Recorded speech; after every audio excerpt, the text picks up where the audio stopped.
Bonjour et bienvenue dans À tout santé, l'émission qui vous rend acteur de votre santé. Aujourd'hui, c'est une wébition sur l'innovation en santé. C'est la nouvelle saison de wébition que nous proposons à nos téléspectateurs. On va parler d'innovation technique, scientifique, découverte de nouvelles molécules, découverte de nouvelles façons de traiter des pathologies. Nous allons regarder aussi les nouvelles prises en charge. Voici les thèmes qui seront proposés dans À tout santé, cette wébition Innovation en santé. Aujourd'hui, nous avons choisi de parler du dépistage du cancer du col de l'utérus, le test HPV. Alors, vaccination, dépistage, remboursement de tests. Où en est-on dans la lutte contre les papillomavirus ou HPV? Aujourd'hui, pour parler de ce sujet, nous avons sur le plateau d'À tout santé le docteur Julia Marouani. Bonjour Julia, vous êtes gynécologue, secrétaire générale de la Société française de colposcopie et de pathologie cervico-vaginale. Évidemment, c'est pas la même chose. On dit bonjour à tous nos téléspectateurs qui sont nombreux à nous suivre. Et nous allons aborder deux thèmes, le cancer du col de l'utérus et qu'est-ce que c'est. On va partir du début, comprendre un peu la mécanique de ce cancer. Et puis le deuxième aspect, c'est les modalités de dépistage. Vous pouvez poser toutes vos questions sans tabou à nos experts dans cette wébition en direct sur Facebook, sur le Facebook À tout santé TV, en live, vous le savez, tous les mardis soirs et jeudis soirs. Docteur Marouani, alors ce cancer a régressé depuis 30 ans, de moitié, mais encore près de 3000 femmes sont touchées et il y a près de 1000 décès par an. Un petit mot sur ce cancer du col de l'utérus. Qu'est-ce que c'est, comment ça se passe et à quoi est dû ce cancer? Alors, c'est vrai que ce cancer est un petit peu différent d'autres cancers féminins, par exemple, parce que c'est lié, dans la quasi-totalité des cas, à une infection virale, au papillomavirus, donc human papillomavirus ou HPV. C'est pour ça qu'on utilise ces chiffres-là, ces termes-là. Les papillomavirus, c'est une infection où quasiment tout le monde dans sa vie est en contact. C'est-à-dire dès qu'on a une sexualité, au bout de quelques partenaires, la probabilité d'avoir été contaminé par les papillomavirus est très importante. C'est un virus qui est très contagieux, mais qui, dans la très grande majorité des cas, ne va rien entraîner puisque plus de 90% des personnes vont en guérir. Mais dans certaines situations, l'infection va persister et puis aussi chez certaines personnes, elle va pouvoir continuer et puis entraîner des lésions au niveau du col. Alors, est-ce qu'il y a des symptômes qui sont récurrents ou des signes cliniques pour ce cancer? Alors, quand on en est effectivement au stade cancer, le principal symptôme, ce sont des saignements anormaux, c'est-à-dire en dehors des règles. Il peut aussi y avoir des douleurs. Mais nous, ce qu'on espère, c'est de ne pas arriver à ce stade. Et heureusement, en fait, pour ce cancer, pour la femme, il existe des lésions précancéreuses au niveau du col que justement, on va pouvoir dépister par le dépistage du cancer du col de l'utérus. Alors, vous avez parlé de lésions précancéreuses. Est-ce que c'est fréquent et en combien de temps ça évolue? Je crois que vous avez peut-être un schéma à nous présenter. Oui, alors il faut savoir qu'en France, on a parlé de 3000 cancers. Mais s'il n'y a que, je mets entre guillemets, c'est toujours beaucoup trop, mais que 3000 cancers, c'est parce qu'on va traiter 35 000 femmes à peu près chaque année pour des lésions précancéreuses. Donc en fait, si on regarde sur ce dessin, entre l'infection à papillomavirus et puis l'apparition des lésions précancéreuses, alors il y a des lésions qui sont bénignes sur le col, c'est ce qu'on appelle des lésions de bas grade, et les lésions qui sont précancéreuses, donc on appelle aussi les lésions de haut grade, il faut en moyenne 5 ans. On va dire entre 5 et 10 ans entre l'infection et le développement d'une lésion précancéreuse. Et entre le moment d'une lésion précancéreuse et du développement du cancer, il y a encore au moins 5 ou 10 ans. Ce qui veut dire que c'est tout cet intervalle de temps où on peut dépister les femmes et diagnostiquer les lésions précancéreuses pour les traiter. Alors, est-ce que ce cancer du col de l'utérus peut-il être guéri? Alors, disons qu'au stade précancéreux, on n'est pas au stade cancer. Donc oui, ça se guérit dans la grande majorité des cas. Vraiment, c'est plus de 98% des patientes qui sont guéries après le traitement. En ce qui concerne le cancer lui-même, c'est un cancer quand même qui touche la femme jeune, entre 45 et 50 ans, qui est assez, quand on le découvre, souvent il est assez avancé. Donc le pronostic est de diagnostiquer tôt. Donc, un petit cancer va être potentiellement curable. Un cancer avancé, c'est beaucoup plus mauvais pronostic. Alors, quelles sont les modalités de dépistage? Je pense qu'elles ont évolué depuis quelques temps. Et quelle est l'innovation qu'on trouve dans ce domaine aujourd'hui, dans ce domaine de la santé? Tout à fait. En fait, la Haute Autorité de Santé a recommandé, parce que les études scientifiques l'ont prouvé, que le test de papillomavirus est plus performant que ce que les femmes connaissent jusque-là, c'est-à-dire le frottis. Le frottis, donc, c'est un examen où on analyse les cellules au niveau du col de l'utérus, alors que le test de papillomavirus, on va directement regarder s'il y a l'infection ou pas. Et en fait, le frottis est pas un examen très performant, donc c'est pour ça qu'il pouvait y avoir des erreurs.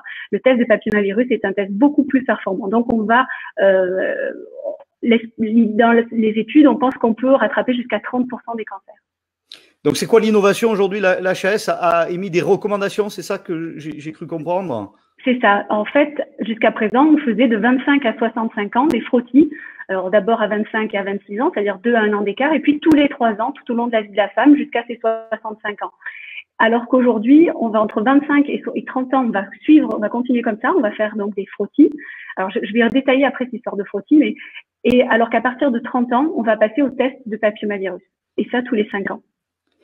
Alors, quel est le prix de ce test? Et donc, vous avez dit dans combien de fois il faut le réaliser? Quel est son prix? Alors, c'est pas non plus un examen qui est très cher. Je crois que c'est un tout petit peu moins de 30 euros. La problématique, c'est que on savait qu'il fallait faire ce test depuis l'année dernière, voire même plus longtemps, mais la sécurité sociale ne le remboursait pas. Donc, du coup, on pouvait pas faire un test qui était accessible qu'à certaines patientes si elles pouvaient se payer cet examen. Donc là, on a une innovation aujourd'hui en santé, c'est le remboursement du test HPV. Donc allez-y, nombreux et nombreuses, nombreuses, surtout on parlera des nombreux après, nombreuses pour faire ce test. Est-ce que ça veut dire que l'examen du frottis va disparaître au profit du test HPV? Alors voilà, justement, je voulais juste revenir sur ça, parce que c'est vrai qu'on utilise le mot frottis, qui est un mauvais terme qu'on ne devrait plus utiliser. En fait, pour la femme, ça va rien changer. Pour elle, on va lui faire un prélèvement au niveau du col. Et c'est pour ça qu'on appelait frottis, parce qu'on frotte le col avec une petite brosse, on récupère des cellules. Et après, soit on analyse les cellules, soit on recherche les virus. Donc, bon, c'est pas grave si les patients continuent d'utiliser le mot frottis. Mais alors après, purement l'analyse des cellules par rapport au test de papillomavirus va continuer de se faire, puisqu'on le fait en fonction du résultat du test de papillomavirus. Alors, que se passe-t-il quand le test est positif? Alors justement, si le test est positif, on va faire ce qu'on appelle un triage par la cytologie, par l'examen des cellules. On va regarder, est-ce que les cellules sont anormales ou est-ce que les cellules sont normales? Pourquoi ça a un intérêt? Parce que la majorité, il y a beaucoup de personnes, peut-être pas la majorité, mais qui sont porteuses de ces papillomavirus, mais qui ne développent pas de lésions. Donc ces personnes-là, on va les laisser tranquilles, il n'y a rien de particulier. Et on recontrôlera une année après. Et si une année après, le test est toujours positif, là, on va pousser les examens. Et l'examen pour le col, c'est ce qu'on appelle une colposcopie. C'est un examen gynécologique avec des colorants et une espèce de grosse loupe pour regarder le tissu de plus près. Alors, pourquoi, une question qui nous brûle les lèvres, c'est pourquoi il n'y a pas un dépistage organisé, systématique, qui pourrait, je suis sûr, sauver beaucoup de vies, au moins 1000 personnes par an, si j'ai bien en tête les chiffres. Alors, c'est vrai que c'est important. Aujourd'hui, en France, c'est essentiellement du dépistage individuel, c'est-à-dire chaque femme qui va voir son gynécologue ou son médecin généraliste ou sa sage-femme, et qui n'a pas réalisé le dépistage dans les délais, va pouvoir bénéficier d'un prélèvement du col pour faire l'examen, soit frottis, soit test HPV. Et en fait, le dépistage organisé, on va dire à la symétrique du dépistage du cancer du sein, est en train de se mettre en place en France. Ça prend du temps, c'est difficile à organiser. Donc, il y a des régions qui ont déjà démarré, d'autres pas. Donc, c'est en cours, ça va se lisser. Et la principale idée du dépistage organisé, c'est qu'en fait, on rate à peu près 40% de la population qui ne se fait pas dépister. Donc, c'est un des gros messages aujourd'hui, c'est que c'est un cancer qu'on peut éviter par le dépistage et que c'est dommage qu'il y ait 40% des femmes qui ne fassent pas ce dépistage. Alors, redites à quel âge il faut commencer à venir se faire dépister, jusqu'à quel âge, pour que tout le monde l'ait en tête? Alors, si on ne s'est jamais fait dépister, par exemple. C'est ça, c'est entre 25 et 65 ans. Donc, et après, le rythme, ça dépend. Au départ, c'est tous les 3 ans. Et après, avec le test de papillomavirus, c'est tous les 5 ans. Et ça aussi, c'est dur pour les femmes qui ont des fois été habituées pendant des années à avoir des frottis tous les ans. Alors, en fait, ça n'est pas utile. Le test de papillomavirus est tellement performant qu'après un test négatif, il n'y a pas de probabilité de faire un cancer dans les 5 ans. Et c'est pour ça qu'on peut espacer le test tous les 5 ans. Est-ce que ça veut dire qu'on abandonne le frottis? Non, parce que alors le frottis, j'essaie de faire l'analogie, parce que ce qu'on appelle frottis, c'est la cytologie, c'est l'examen des cellules, et continue d'être fait chez les moins de 30 ans, et pour trier les patientes qui ont un test de papillomavirus positif. D'accord. Alors, on n'a pas parlé. Ouais, mais c'est là, je pense que ça devient à peu près clair pour nos téléspectatrices. Mais pour nos téléspectateurs, qu'est-ce que ça entraîne le papillomavirus chez les hommes, sur la santé des hommes, et pourquoi le dépistage n'est-il pas accessible pour les hommes? Alors, peut-être, Alain, juste avant qu'on mette la diapo, je vois qu'il y a une question qui ressort. Est-ce que le cancer du col est un cancer héréditaire? Donc, non, le cancer du col n'est pas un cancer héréditaire parce que c'est un cancer lié donc à l'infection par papillomavirus. Donc, tout dépend des partenaires qu'on a et qui vont se contaminer sans le savoir. Alors, je voulais revenir sur les hommes parce que les hommes ne peuvent pas bénéficier du dépistage parce qu'on n'a pas l'équivalent, du prélèvement du col chez l'homme. Et si vous regardez sur cette image, en bleu, ce sont les cancers chez l'homme. Donc, en fait, les cancers liés au papillomavirus, il y en a 1/3 chez l'homme et 2/3 chez la femme. Et du coup, les 1/3 de cancers chez l'homme liés au papillomavirus, on n'a pas de possibilité de les dépister. Ce sont principalement des cancers de l'oropharynx, c'est-à-dire de la gorge, de la langue, etc.